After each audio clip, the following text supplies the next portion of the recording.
Mga katek, ngayon may nag-request sa akin na diagram, reverse forward na may limit switch. Bali ito ay automatic na nagre-reverse tsaka nagpo-forward pag tumatama dun sa limit switch. Requested tong diagram na to at ako na rin daw ang mag-wiring ng control na to.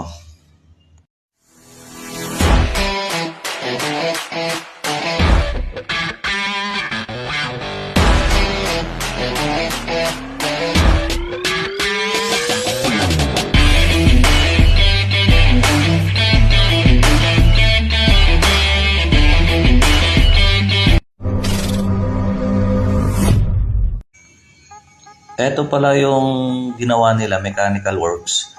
Ang kulang na lang dito ay yung control o yung mag-reverse forward ng motor nila.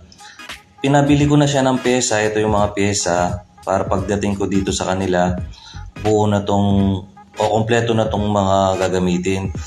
Dito pala to sa Laguna, galing ako ng Cavite. Ni-request niya ako rito para ako na yung mag-wiring o latagan lang yung control para dito sa project nila. Ang gusto lang naman nila, wawiringan ko lang naman, tapos sila na yung maglalagay sa control panel o dun sa control box. Lalatagan ko lang dito, papaanda rin, tapos sila na yung maglalagay dun sa kung saan nila ilalagay.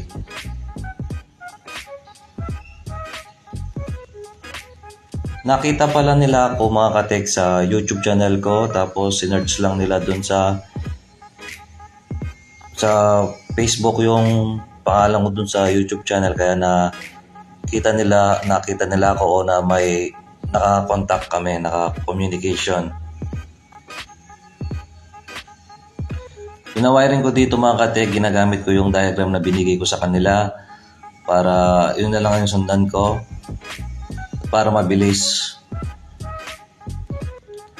Lalatagan ko lang dito yung control o bubuin ko lang dito.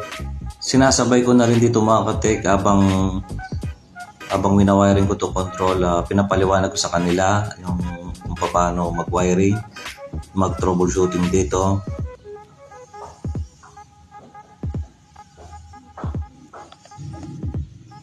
Dito mga katek, tapos na yung control circuit natin. Buo na siya dito.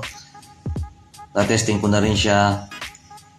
Yan. Tapos ang susunod na bubuhin ko mga katek, ito na yung power circuit o yung motor na.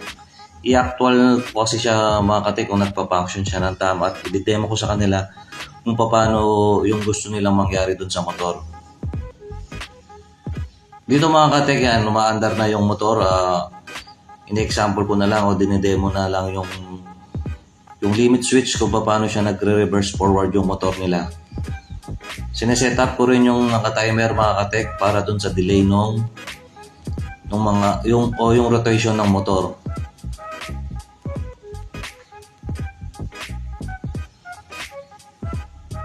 Bali mga katek, okay kay customer yung pinag-usama namin o yung request niya kung paano paanda rin itong motor, kaya okay na itong mga katek.